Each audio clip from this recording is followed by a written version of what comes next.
Buen día. Para continuar con las clases teóricas, vamos a ver en esta ocasión antibióticos, segunda parte, opciones terapéuticas. Y lo denominé de esta manera para que podamos distinguir a estas alternativas con el grupo de beta-lactámicos que se considera de primera elección para tratar patologías odontológicas en general. Y ahora vamos a ir viendo las particularidades. En la clase de hoy les voy a presentar al grupo macrólidos con varios compuestos que forman parte del mismo, a la clindamicina y al metronidazol. Dentro del grupo macrólidos vamos a tener como opción a la eritromicina, claritromicina, acitromicina y espiramicina, siendo la citromicina el compuesto más prescripto. Y esto ya veremos por qué. ¿Qué son? Son medicamentos básicamente bacteriostáticos, pero podrían llegar a tener una acción bactericida dependiendo de la dosis utilizada y de la cantidad del inóculo bacteriano, es decir, la cantidad de microorganismos presentes en la enfermedad infecciosa. Cuando hablamos de mecanismo de acción, recordarán que es el modo en el que actúa el grupo en este caso. Todos estos componentes o estos medicamentos que fui nombrando van a tener el mismo mecanismo de acción, que va a ser actuar a nivel de la porción 50S del complejo ribosomal bacteriano, que es de 70S. Bueno, específicamente a la porción 50S se unen estos medicamentos alterando la síntesis proteica del microorganismo. La clindamicina, que es otro de los medicamentos que vamos a conocer hoy, también comparte este sitio de acción, tiene el mismo mecanismo de acción. Es un medicamento que no es del grupo, sino que tiene un mecanismo de acción similar, es decir, en el mismo sitio de unión. Por ende, no se debe administrar de forma conjunta estos dos medicamentos. Hay infecciones que ameritan el uso de una combinación de medicamentos, pero esta no sería una opción porque actúan sobre el mismo sitio. Otras características que tenemos que tener en cuenta es la actividad antibacteriana. El grupo macrólidos va a actuar sobre bacterias aerobias gram positivas como Streptococcus y Staphylococcus, bacterias aerobias gram negativas, micobacterias y bacterias intracelulares. Este grupo tiene la particularidad de poder penetrar células, tejidos y así tener un buen nivel de acción a nivel de microorganismos que pueden estar alojados en células. Tengamos en cuenta una acción débil que presentan ante bacterias anaerobias y esto limita el uso en odontología porque un gran número de infecciones odontológicas presentan como componente a microorganismos anaerobios. La manera de diferenciar los distintos compuestos dentro del grupo de macrólidos va a ser por características farmacocinéticas. Hay algunas comunes y otras distintivas. La absorción en general va a mejorar si se administra lejos de los alimentos.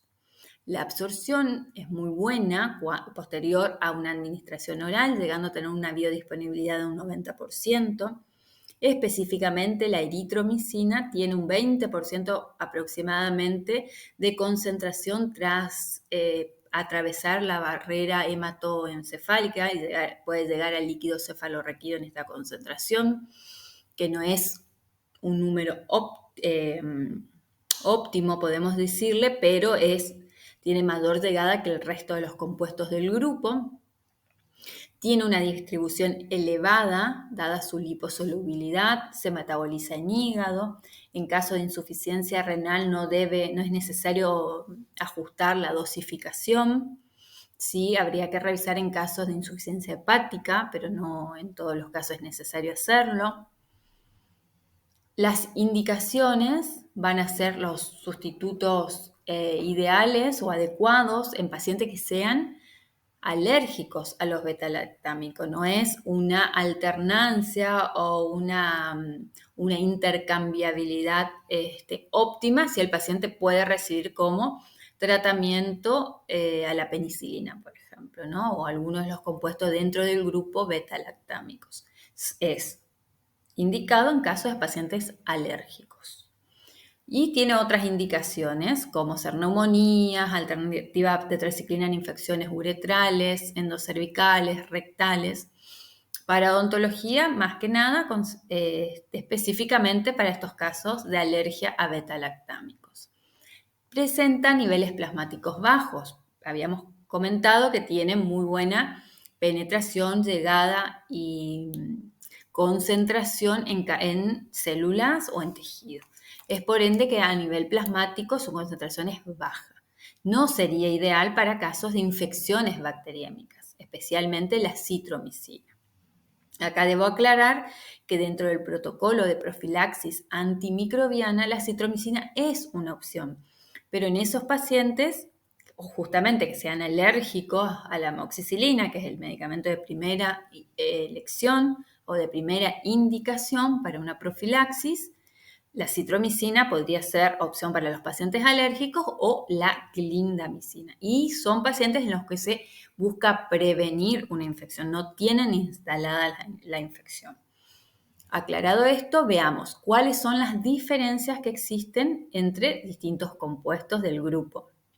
Como les repetí, como les dije anteriormente, son diferencias farmacocinéticas. Y esto va a influir directamente en la posología indicada al prescribir los medicamentos. Por eso, para eritromicina vamos a tener que se administra 250 miligramos cada 6 horas, sea vía oral o intravenosa, hasta 1000 miligramos cada 12 horas en ese caso, durante 7 días. Acitromicina se puede administrar una vez al día, 500 miligramos cada 24 horas, durante 5 días. ¿Por qué? Porque este medicamento tiene una particularidad que es concentrarse en células, sobre todo en polimorfos nucleares, que son células defensivas, y a partir de ahí se van liberando de forma paulatina, persistente, y esto hace que haya niveles óptimos de antibióticos por un periodo de aproximadamente 15 días. Tiene una diferencia que es menor actividad ante microorganismos gram positivos, algo mejor que la eritromicina sobre gram negativos. La absorción por vía oral sigue siendo buena. Este medicamento sí debe ser administrado lejos de las comidas para mejorar la absorción y tiene baja concentración en líquido cefalorraquídeo. Otros medicamentos sería la claritromicina, otra opción. La absorción es buena, cerca o lejos de la administración de alimentos.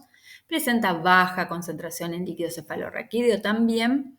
Y en este caso sí es necesario modificar la dosis en caso de una insuficiencia renal severa. La posología va a ser, de acuerdo a las características de la infección, puede ser de 250 a 500 miligramos cada 12 horas.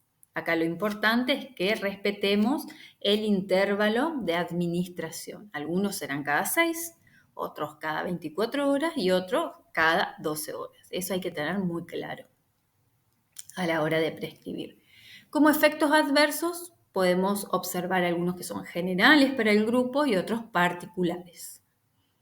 Veamos, alteraciones gastrointestinales, diarrea, se puede dar en un 20% de pacientes, de modo general para el grupo.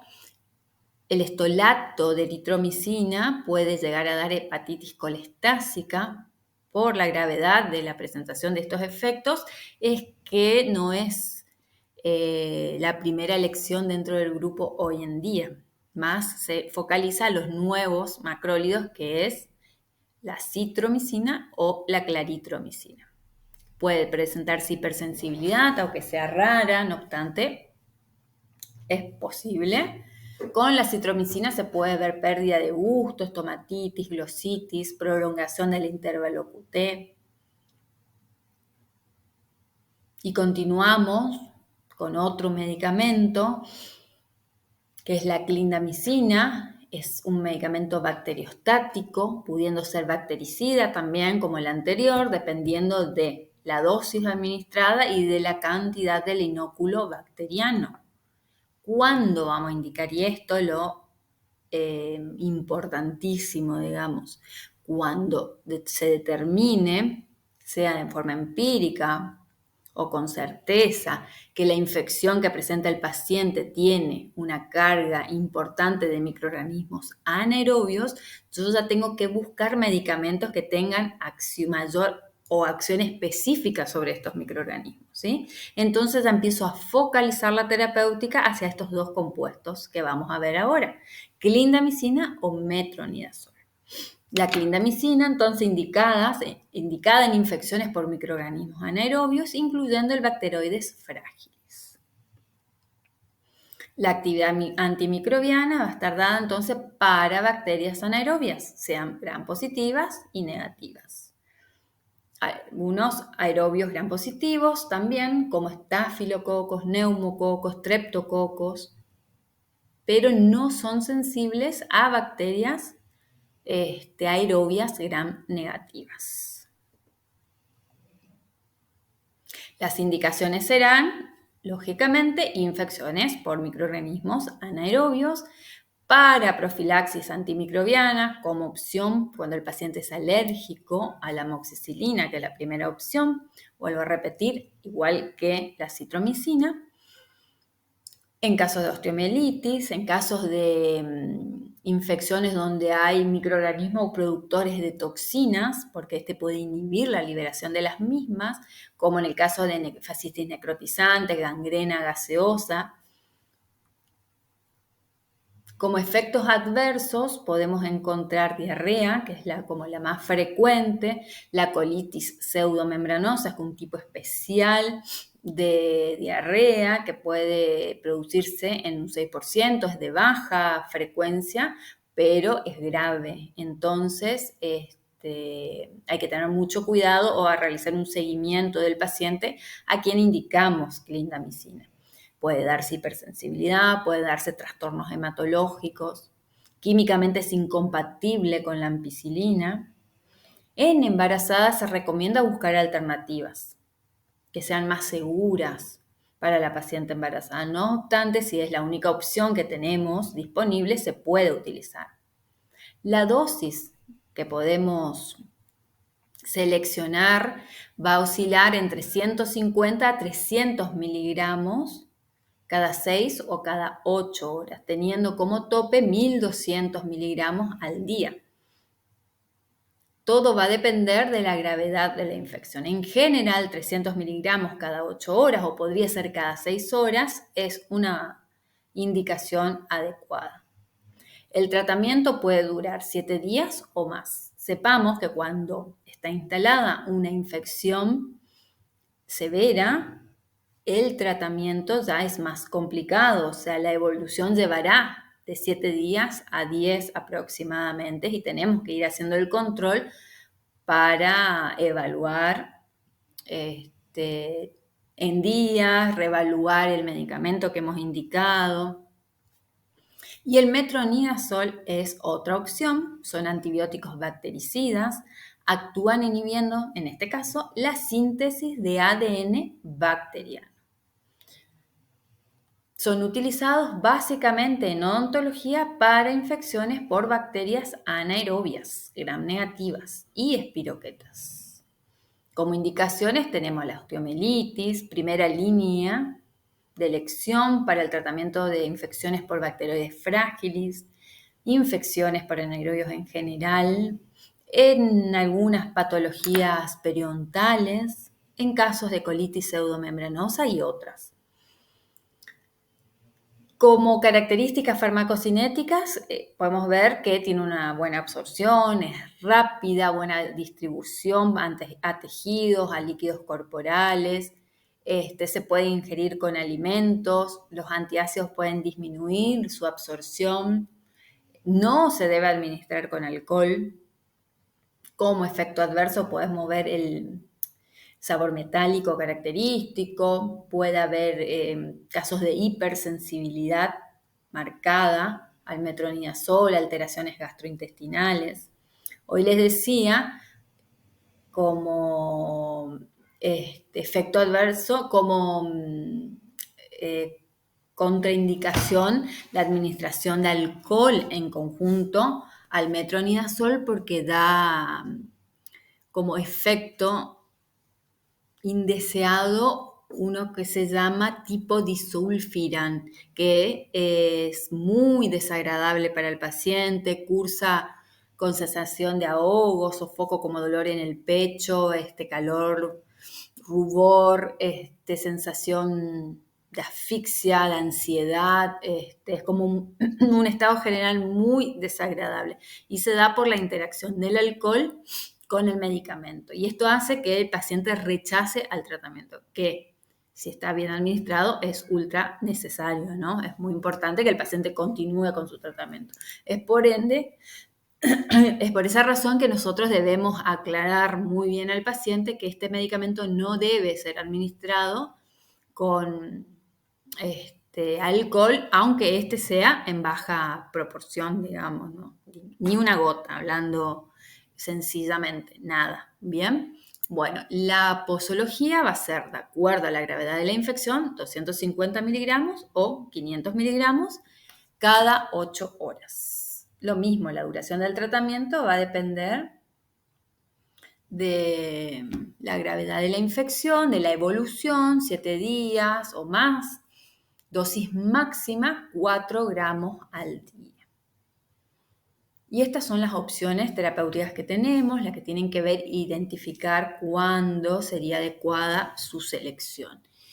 Con esta última imagen lo que quiero es graficar cómo todos los pasos que debemos ir viendo cuando estudiamos un medicamento, específicamente un antimicrobiano. Podemos agregar a esto la clasificación, si es un grupo, quiénes lo integran. En este caso es un medicamento individual. Entonces, ¿qué miramos? Sobre quién actúa. ¿Cuándo lo vamos a administrar? ¿Lo vamos a indicar? Que serían las indicaciones. ¿Qué características farmacocinéticas tiene? ¿Tiene alguna contraindicación? ¿Tiene alguna recomendación, como esto de no administrar con alcohol? Otros no lo tienen. ¿Qué efectos adversos puede producir? ¿En qué dosis voy a administrar? ¿Existe una dosis máxima o no? ¿Y qué interacciones produce este medicamento con otros medicamentos que puede estar tomando el paciente? Otra recomendación es cuando vamos a indicar un tratamiento antibiótico, tengamos en cuenta seleccionar adecuadamente el mismo. Por eso hago tanto hincapié en tener claro, aunque sea de forma empírica, y otras veces es necesario hacer toma de muestra para mandar o pedir un antibiograma y saber específicamente qué microorganismo y la sensibilidad ante los antibióticos que presente. Entonces ahí tenemos datos de certeza. Pero en general uno trata las infecciones de forma empírica, por el conocimiento propio del profesional, del componente bacteriano que tiene una determinada infección. Eso tenemos que tener claro. Entonces vamos a poder seleccionar los antibióticos adecuados. ¿Qué más? Vamos a tener que administrar a la dosis adecuada por el tiempo entre el intervalo de dosis adecuado, porque siempre es necesario mantener el nivel, la concentración inhibitoria mínima constante para controlar la infección, que no se reactive, que no recidive esa infección. Entonces, mantener ese intervalo adecuado, que cada compuesto va a tener su determinada posología, por el tiempo también, en días, pertinente, ¿no? Y eso, ¿cómo lo sabemos? Haciendo una evaluación. Tenemos también que ver la respuesta inmunológica del paciente, es decir, si tiene un estado óptimo, inmunológico óptimo, y puedo, en ese caso, prescribir algún antibiótico bacteriostático o no. Eso hay que tener claro. Considerar, de acuerdo a la gravedad de la infección, si necesito derivar. Hay muchas veces que hay que actuar de manera rápida, un tratamiento ambulatorio por vía oral no es suficiente, entonces se debe derivar al paciente, no hay que dudar en eso, de que reciba una atención apropiada, medicación endovenosa. y ni bien se pueda realizar el tratamiento odontológico, propiamente dicho. Muchas veces voy a poder administrar antibióticos de forma ambulatoria y trato. Otras veces voy a tener que derivar y posterior a un tratamiento, esos son pacientes que en general están graves o que la evolución lleva a una gravedad para el paciente, entonces se debe hacer en el ámbito apropiado y ni bien se pueda, se hace el tratamiento odontológico oportuno. Y siempre evaluar la respuesta, ¿sí? Muchas veces se tiene que reconsiderar el antibiótico indicado, otras veces buscar la oportunidad de hacer este tratamiento odontológico, que puede ser pospuesto por ciertas características del paciente, por ejemplo, que no pueda abrir la boca por el edema que presente, entonces no se puede hacer de manera inmediata y se hará después. Todo esto yo voy evaluando en el tiempo y es muy importante para el éxito del tratamiento. No es dar antibióticos y me desentiendo del paciente. Siempre es ver la evolución para que el tratamiento sea exitoso, o sea, hacer un buen uso del recurso. Bueno, y eso es todo. También puedo recomendar algo más, que es profundizar con la bibliografía recomendada por la cátedra. Cuando damos teoría, siempre una guía para que ustedes vayan a profundizar con la bibliografía y lo trabajen con sus jefes de trabajos prácticos en el seminario taller. Esto es todo, muchas gracias y nos mantenemos en contacto.